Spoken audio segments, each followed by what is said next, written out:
नमस्कार मंडळी, जय गणेश सर्वांना. बाप्पाची गाथा प्रेझेंट्स दी मोरया टॉक्स मध्ये तुमचं सर्वांचं स्वागत आहे. आणि आज आपण आलो आहोत गिरगावचं विघ्नहर्ता या मंडळामध्ये. सो आज आपण त्या मंडळाची जर्नी ऐकणार आहोत आणि आज आपल्या सोबत त्यांचे मंडळाचे कार्यकर्ते पण आहेत. सो वेळ न घालवता आपण पॉडकास्टला सुरू करूया. गणपती बाप्पा मोरया. नमस्कार दादा, जय गणेश. तुम्हाला तुमचं स्वागत आहे दी मोरया टॉक्स मध्ये. आणि पहिलं तर तुमचे आभार मानतो की तुम्ही तुमचा वेळ आम्हाला दिलात. सो पहिला आपण मंडळाची जर्नी तर ऐकणारच आहोत, पण सर्वात प्रथम प्रश्न म्हणजे हे की गणेशोत्सव तुमच्या मंडळासाठी काय आहे? गणेशोत्सव बोलतात. सर्वप्रथम मी सर्व गणेश भक्तांना नवीन 2026ला येणाऱ्या गणेशोत्सवासाठी शुभेच्छा देतो. गणेशोत्सव असं तुम्ही तो प्रश्न विचारला, तो आमच्याकडे फारच मौल्यवान आहे. म्हणजे 365 दिवस आम्ही तो गणेशोत्सव जगत असतो आणि ह्या गणपती बाप्पाची सेवा करताना आम्हाला दररोजच ते आठवत असतं. कुठल्या ना कुठल्या प्रकारे आम्ही त्या उत्सवाच्या कार्यात आम्ही कामच करत असतो. मग जसं आता गणेशोत्सव आपल्या तोंडावर आलेलंच आहे, त्यामुळे आमची सगळी तरुण पिढी त्या कामाला लागलेली आहे. आणि गणेशोत्सव म्हणजे मूर्ती म्हणजे मूर्ती ठरवण्यापासून ते विसर्जनाच्या सगळ्या बाबतीत त्यांचं काम चालू आहे. मीडिया असेल, आणखीन काही असेल, त्या बाबतीत सगळं काम करत आहे. आम्ही फक्त एक बॅकबोन आहे त्यांच्यासाठी, बाकी ते सगळी जबाबदारी शांतपणे पार पाडते. सो काका, मंडळाची आता आपण जर्नी ऐकूया. सो मंडळाची जर्नी म्हणजे मंडळाची सुरुवात कधी झाली आणि गिरगावचं विघ्नहर्ता या नावामागे स्टोरी काय आहे? 1987 वर्षी मंडळाची स्थापना झाली. स्थापना म्हणजे एकदम साधारणपणे म्हणजे एकदम 2 मुलं होती. एक हेमंत राठोड म्हणून होते गुजराती, आणि एक वीरेंद्र सिंग बब्बू उत्तर भारतीय, हे 2च जण होते. त्याने मूर्तिकार जो असतो त्याच्याकडनं थोडी थोडी अशी माती घेऊन यायची आणि त्यांनी एक छोटीशी अशी मूर्ती बनवली. आणि दुकानाचा जो कठोडा असतो ना, त्या कठोड्यावरती वयांचा जो पुठ्ठा असतो, त्या पुठ्ठ्याचं त्यांनी ते एक बॉक्स बनवला आणि त्याच्यात ती मूर्ती ठेवली. ते आमचं पहिलं वर्ष होतं. त्याच्यानंतर आम्ही स्वतः मंडप बांधायचो. 3-4 वर्ष आम्ही तसं गेलो, स्वतः मंडप बांधायचो आणि मंडपपुरतीच गणपती, तो मंडप गणपतीपुरताच असायचा. आम्हाला बसायला वगैरे तिकडे त्या मूर्तीच्या आजूबाजूला जागा नसायची. तर 3-4 वर्ष तसं चाललं. नंतर मग मंडप थोडं वाढवलं, हळूहळू लोक जुळत गेली. सगळ्या कास्टची लोक आमच्या ह्याच्यात आहे, मराठीपासनं गुजराती, मारवाडी, उत्तर भारतीय, इव्हन बंगाली पण आहे. असं करत करत मंडळ आमचं वाढत गेलं. आणि 2000 म्हणजे 97 की 98 वर्षी आमचं 11वं वर्ष होतं. आमचं पहिली गौरी गणपती असायचं. आम्ही गौरी गणपतीला विसर्जन गणपती आमचा होऊन जायचा. मग आम्ही 11व्या वर्षी म्हणजे 97ला आम्ही असं ठरवलं की आपण 11 दिवसाचं अनंत चतुर्थीला विसर्जन करायचं. पण त्याच्या आधी आम्ही 3-4 वर्ष आम्ही काय करायचो, आम्ही तिथे जाऊन अनंत चतुर्थीला आम्ही चौपाटी जाऊन बघायचो की विसर्जन कशी होतात, कारण आम्हाला एवढं त्याचं नॉलेज नव्हतं. मग आम्ही ते विसर्जन बघितले, मोठ्या मूर्त्या कशा विसर्जन होतात ते सगळं बघितलं. आणि मग नंतर आम्ही 97ला आम्ही अनंत चतुर्थीचं विसर्जन सुरुवात केलं. आणि त्या वर्षीच आम्ही, कारण की एक टायटलची गरज होती, सगळीकडे राजा महाराजा असे टायटल्स असतात, तर आम्हाला अशी गरज होती. तर आम्ही तो नाव, आम्हाला पण एक टायटल ठेवायचं होतं. तर आम्ही सगळ्यांनी मिळून बसून त्याचं डिसाईड केलं आणि तो टायटल ठेवला. सो काका, माझा तिसरा प्रश्न असा आहे की गणेश उत्सव साजरा करणं म्हणजे आताच्या काळात तर एवढं सोपं नाहीये की सर्व प्लॅनिंग असते, पण त्या काळात गणेश उत्सव साजरा करण्याची प्रेरणा ही कशी मिळाली आणि कधी मिळाली तुम्हाला? 1987 साली आमचा पहिला गणेशोत्सव सुरू करण्यात आला. प्रेरणा बघायला तर आमच्या आजूबाजूलाच बरेचशी सार्वजनिक मंडळं आहेत, त्याकडे आम्ही बघायचो की आपल्याही वाडीत असलं एक गणेशोत्सव असलं पाहिजे.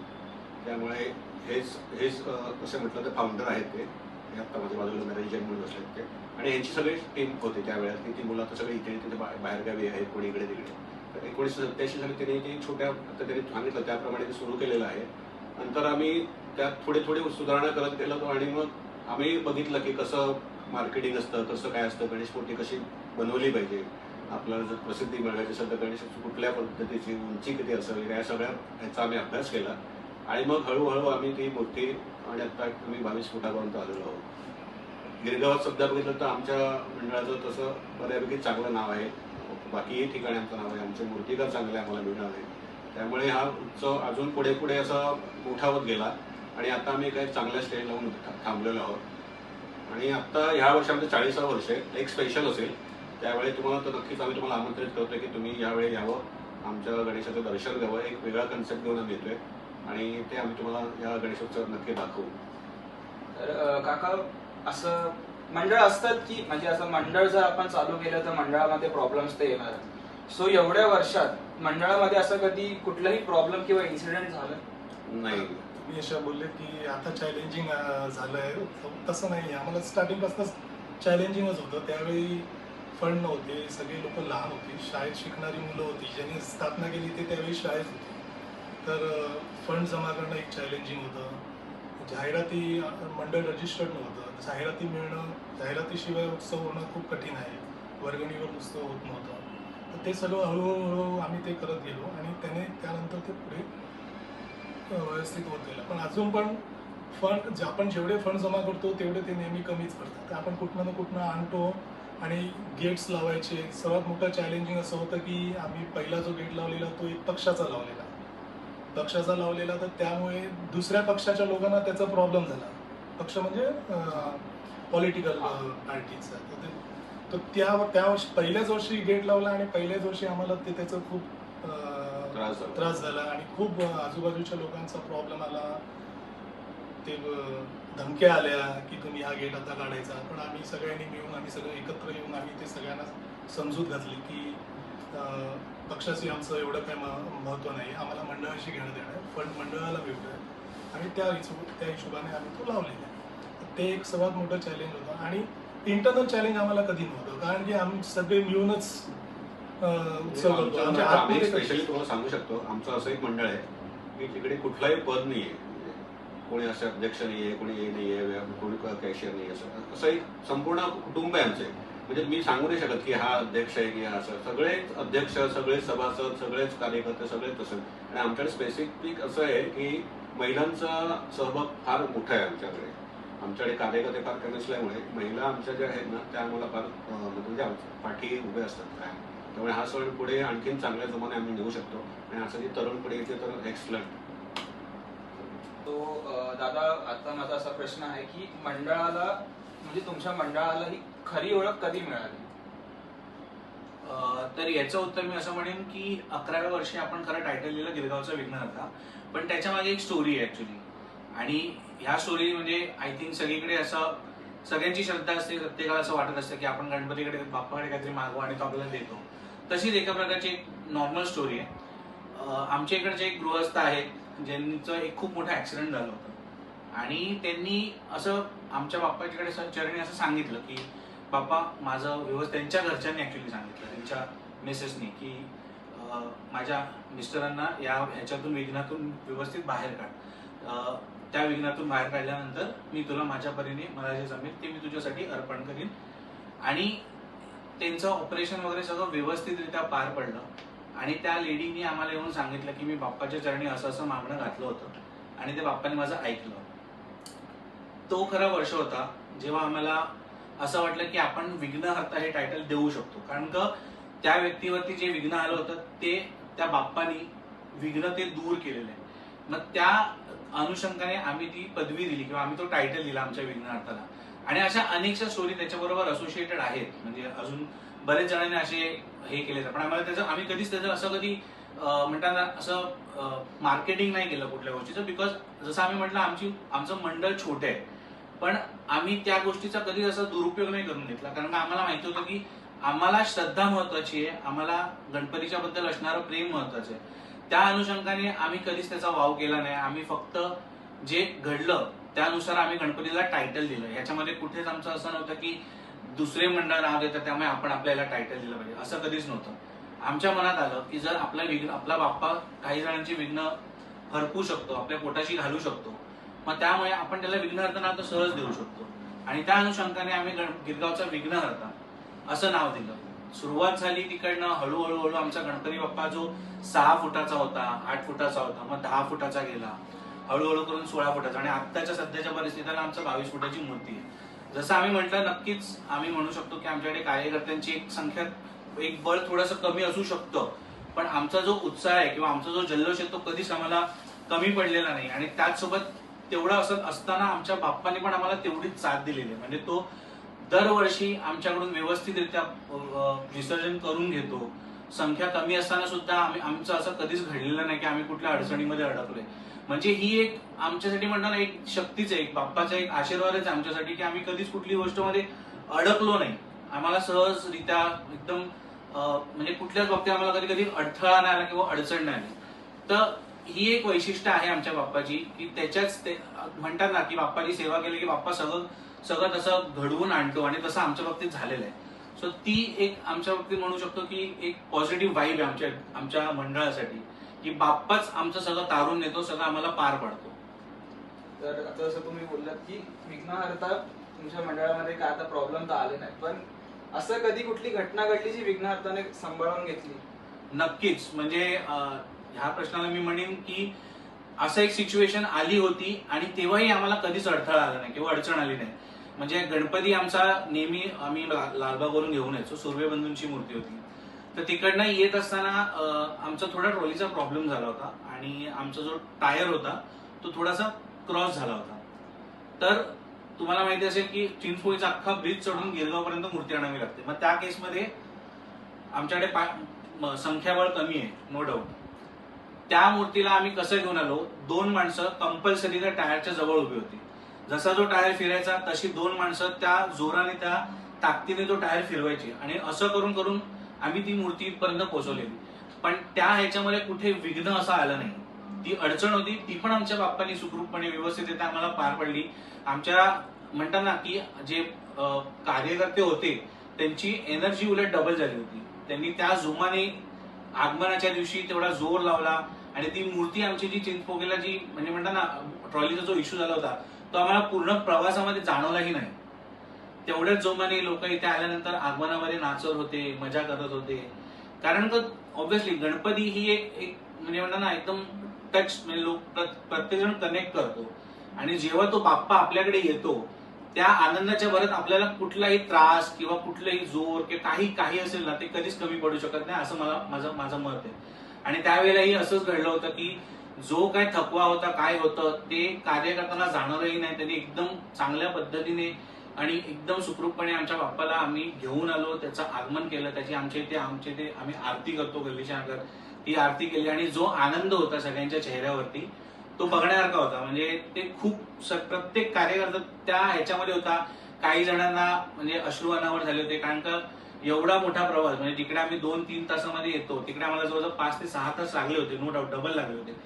पण त्याच्यानंतरचा जो आनंद होता तो द्विगुणित होता. म्हणजे तो आम्ही एक्सप्रेस करू शकत होतो. मी स्वतःही त्यावेळेला खूप इमोशनल झालो होतो. पण म्हणतात ना की बाप्पा असताना तुम्हाला कसल्या गोष्टीची काळजी करायला लागत नाही, तोच सगळं करतो आणि तो सगळं सांभाळून घेतो.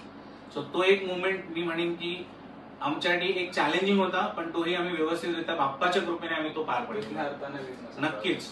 म्हणूनच तशी आम्हाला विसर्जन मध्ये कधीच नाही. बाकीचे लोकांना ट्रॉली सोडून जावं लागतं वगैरे, आमचं तसं कधीच नसतं. आम्ही जेव्हा पण विसर्जनला गेलो हार्डली अर्ध्या तासामध्ये आम्ही विसर्जन करून बाहेर आलेलो आणि आमची ट्रॉली कधी अडकत नाही, कधीच नाही.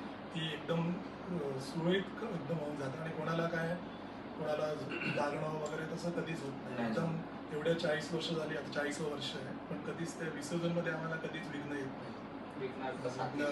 नक्की तोच विघ्नहर्ता, तोच करता गर्भित आहे. सो म्हणजे मंडळाचे जे मूर्तिकार आहेत, म्हणजे पास्ट मध्ये म्हणजे मंडळासोबत जेवढे पण मूर्तिकार होऊन गेले, सो मंडळाचं आणि त्या मूर्तिकारांचं बॉन्ड कसं होतं?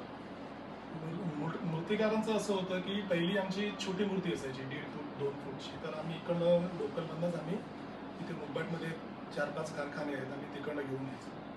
पण तिकडे असं होतं की सगळी मुलं जी होती ती लहान होती. ते कसे काही शाळेतनं यायचे आणि डायरेक्ट त्या मूर्तिकारच्या कारखान्यात जायचे मूर्ती बघायला रोजचं सगळं. आता 7-8-10 जण रोज संध्याकाळी तिकडे जायचे आणि त्या मूर्तीच्या जवळच बसून राहायचे अर्धा तास 1 तास. मग त्यांना ते मूर्तिकारांना ते काम करायला त्रास व्हायचा. तर मूर्तिकार आम्हाला नेक्स्ट इयर द्यायचा नाही ती मूर्ती. तर असं तिकडे 3-4 वर्ष आम्ही वेगवेगळे मूर्तिकार होते त्यांच्याकडनं घेतली. नंतर मग आम्ही थोडी मूर्ती मोठी करायची होती तर आम्ही लालबागला गेलो होतो. तिकडे सुर्वे बंधू म्हणून होते, त्यांच्याकडनं आम्ही पहिली 4 फूटची मूर्ती घेतली नंतर मग हळूहळू त्यांच्याकडेच आम्ही वाढवत गेलो आणि सुर्वे बंधू हे 2 भाऊ होते. तर त्यांच्याकडे शेवटची आमची मूर्ती होती ती 12 ते 14 फूटची होती. पण ती बसकी मूर्ती होती आणि पाटावर होती. आणि नंतर मग ते दोन्ही वेगळे झाले. मग 2-3 वर्ष त्यांनी केलं तसं एकट्याचं संजय सुर्वे वेगळे झाले आणि त्यांनी त्यांच्याबरोबर मूर्ती केली. नंतर त्यांनी बंद केलं. मग आम्ही तिकडे परेल कारखान्यामध्ये गेलो. तिकडे म्हात्रे म्हणून होते त्यांच्याकडे गेलो. त्यांच्याकडे पण बसकी मूर्तीच आम्ही करायचो पाटावर. नंतर 1 वर्ष आम्ही असं ठरवलं की पाटावरची मूर्तीला विसर्जनला खूप त्रास होतो. कारण तो पाट आम्हाला सोडून परत घेऊन यायचा असतो. मूर्ती पाटाला जॉईंट झालेली असते. ती विसर्जन करताना त्याला पाट काढावा लागतो. त्याला खूप तसा वेळ जायचा. आणि मग आम्ही विचार केला की आपण उभी मूर्ती करूया. मग आम्ही म्हात्रेकडे फर्स्ट उभी मूर्ती केली चंद्रावरची. आणि नंतर म्हात्रेंचा कारखाना पण बंद झाला. मग त्यानंतर आम्ही त्याच्याकडेच एक व्यक्ती काम करणारा व्यक्ती होता. त्यांनीच आम्हाला कॉन्टॅक्ट केलं. प्रथम घाडगे त्यांनी आम्हाला मूर्ती बनवून दिली. त्याच्याकडे आम्ही 2 वर्ष मूर्ती बनवली. त्यांनी जी पहिली मूर्ती बनवली ती भारताची जी वेबसाईट आहे उत्सवाची इंडियन गव्हर्नमेंटची त्याच्यात ती मूर्तीचा फोटो आहे. जी म्हणजे मंडळाची सर्व मंडळाची एक काय ना काहीतरी ताकद असतेच. सो तुमच्या मंडळाची अशी काय ताकद आहे जी मंडळाला एकदम स्ट्रॉंग करते? सर्वात वैशिष्ट्य म्हणजे आमच्या मंडळामध्ये फक्त मराठी लोक नाही आहेत. खूप जातीचे लोक आहेत. मराठी आहेत, गुजराती आहे, मारवाडी आहे, उत्तर भारतीय आहे, बंगाली आहे. या सगळ्यांनी मिळून आम्ही उत्सव साजरा करतो. आणि आमच्या ह्याच्यात खूप एकी आहे. आमच्या ह्याच्यात येतं हे 40वं वर्ष आहे. पण आम्ही कधी म्हणजे असं अध्यक्ष कोण होणार, उपाध्यक्ष कोण होणार, खजिनदार कोण होणार हे असं कधीच नाही झालं. सगळेच अध्यक्ष आणि सगळेच कार्यकर्ते.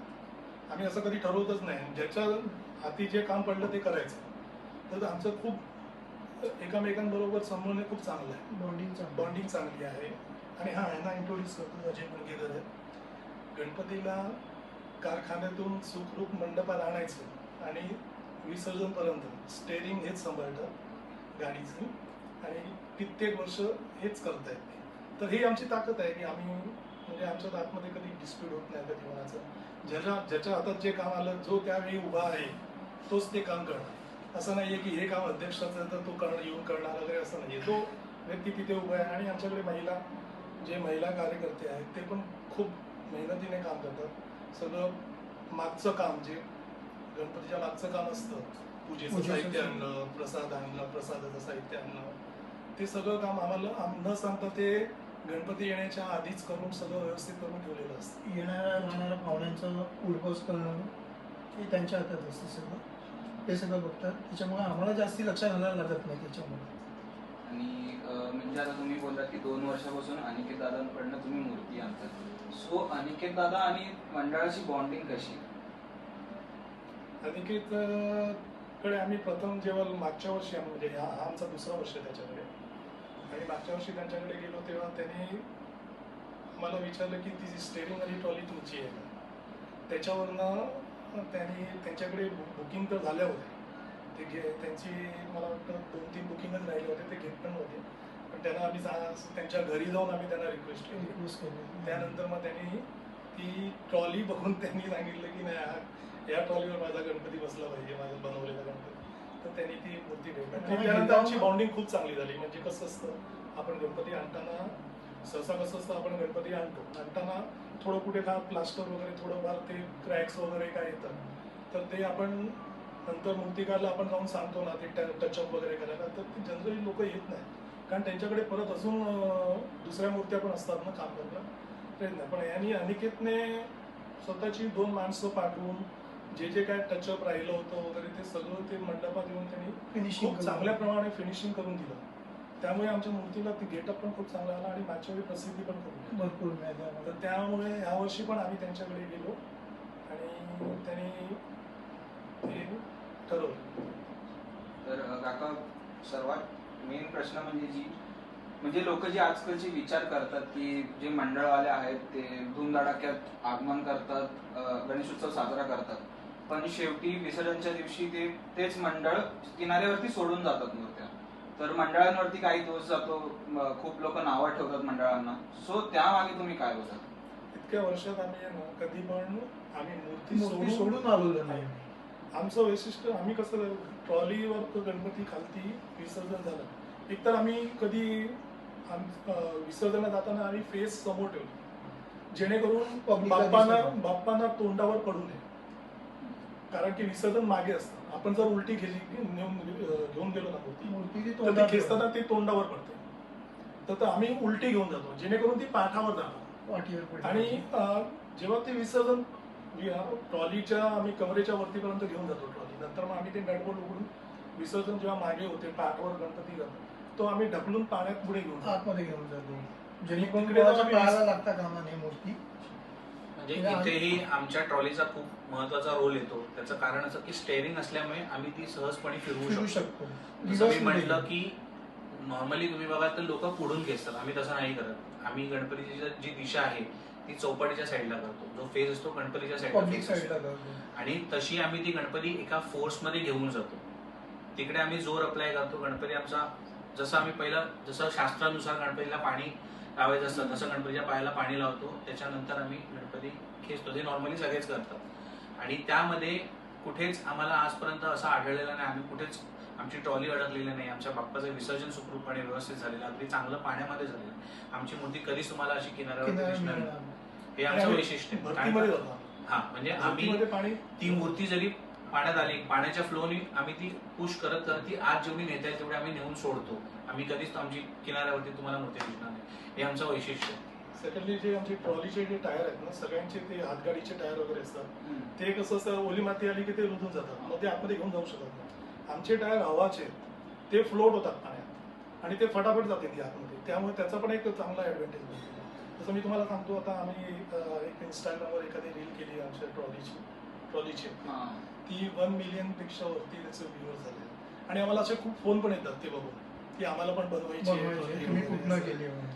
तर ते त्याचं एक चांगला वैशिष्ट्य. यामध्ये खरा जर का कोणाला क्रेडिट द्यायचं झालं तर आमच्या आत्ताचे जे कार्यकर्ते आहेत जी जनरेशन आहे त्यांनी खूप म्हणताना खूप मेहनतीने आणि खूप प्रखरपणे ते त्यामध्ये लक्ष घालतात. त्याच्यामुळे आम्हाला तेवढी पब्लिसिटी खरं सांगायचं गेलं तर मागच्या वर्षी जी आम्हाला प्रसिद्धी मिळाली गणपतीची ती अनिकेत शेवाळेंमुळे तर आहेच त्याचसोबत आमच्या टीम मेंबर्स आमचे जे कार्यकर्ते तरुण कार्यकर्ते आहेत त्यांच्यामुळे पण आहे. तर हे मला असं वाटतं की एक रिलेशन आहे जे हँड इन हँड जातं जे मूर्तिकार असो किंवा आपले आणि हे सगळ्यांचं पाठबळ असल्याशिवाय शक्य नाही. सो जसं ह्यांनी जसं गणपती सुरुवात केला हे फाउंडर होते ते त्यांचे आम्हाला त्यांचे आयडियाज त्यांच्या गाईडलाईन्स आम्हाला सगळे पास ऑन करतात. मग आम्ही ते नेक्स्ट जनरेशन आणि जसं सांगितलं गेलं की कुठलंच पद नाहीये प्रत्येक कार्यकर्ता हा ती ओनरशिप दाखवतो कामामध्ये की बाबा आपल्या अंगावरती काम पडलं आपल्याला करायचंय. मुलं काही करून रात्री कामावर म्हणजे दिवसा कामावर जाऊन रात्री आले जी कामं पडतील ती करतात. म्हणजे ते कोऑर्डिनेशन आमच्या ग्रुपमध्ये किंवा आमच्या मंडळामध्ये खूप चांगलं तुम्हाला बघायला मिळेल जे नॉर्मली करत असतील पण आमच्याकडे जसं मी सांगितलं प्रामुख्याने की थोडंसं पाठबळ कमी कम्पॅरेटिव्हली पण त्या पाठबळां देखील की आम्ही ते तेवढ्या ताकदीने आणि तेवढ्या जोमाने साजरा करतो.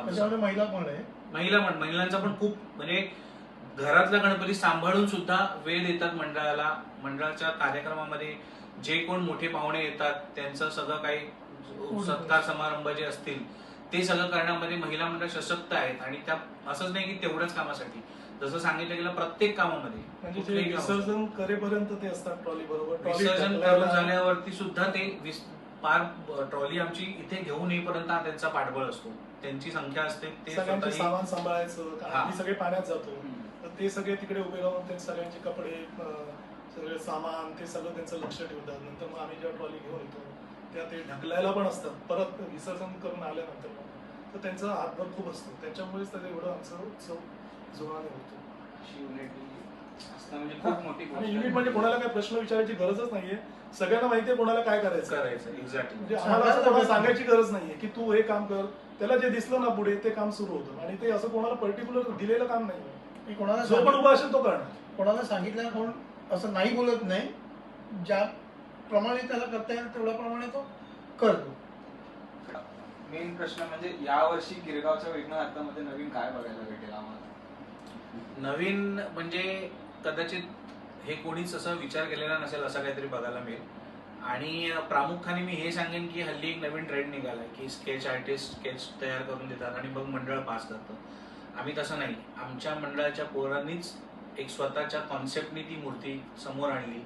आम्ही सगळ्यांनी बसून त्याच्यावर चर्चा केली आणि ती मूर्ती आम्ही पास केली. जे काय आहे ते तुम्हाला आत्ता मी पूर्ण डिस्क्रिप्टिव्ह नाही सांगू शकत, कारण का ऑब्व्हियसली ते रिव्हील होणार तेव्हा तुम्हाला जास्त मजा येईल. पण ते नक्कीच काहीतरी वेगळं असेल, कारण का जसं सांगितलं मंडळाचं हे 40वे वर्ष आहे. मग त्या निमित्ताने ऑब्व्हियसली ते वेगळं असणार आहे आणि मोठं काहीतरी असणार आहे. त्यासाठी तुम्हाला वाट बघावी लागेल. सो मला वाटतं अजून 3 महिने उरले, 3 महिने आपण वाट बघू. मग तुम्हाला लक्षात येईल. नक्कीच नक्कीच. कन्सेप्ट अनिकेतला सुद्धा खूप म्हणजे आम्ही स्वतः अनिकेतकडे ती कॉन्सेप्ट घेऊन गेलो आणि तोही शॉक्ड होता, कारण का असं कोण मंडळ त्यांच्याकडे कॉन्सेप्ट घेऊन सहजासहजी जात नाही. नॉर्मली स्केच आर्टिस्ट कडनंच बनवले जातात. सो हे आमचं काहीतरी वेगळं आहे. सो त्याच्यामागे आमच्या जे तरुण पिढी आहे, जी आमची पोरं जी सगळं हँडल करतात, त्यांचं पूर्ण क्रेडिट आहे मी म्हणेन. जनरली मूर्तिकार स्केच देतो आपल्याला. Correct. आम्ही स्केच त्याला दिलंय आणि ते त्याला पसंतही पडलेलं आहे. त्याचा प्रश्न असा की जे छोटे मंडळ, म्हणजे छोटे पण नाही बोलू शकत, जे अपकमिंग मंडळ जे विचार करतात गणेश उत्सव चालू करायचा, म्हणजे गणेश उत्सव चालू करायचं ते मंडळ, सो तुम्ही त्यांना काय ऍडवाइस द्याल?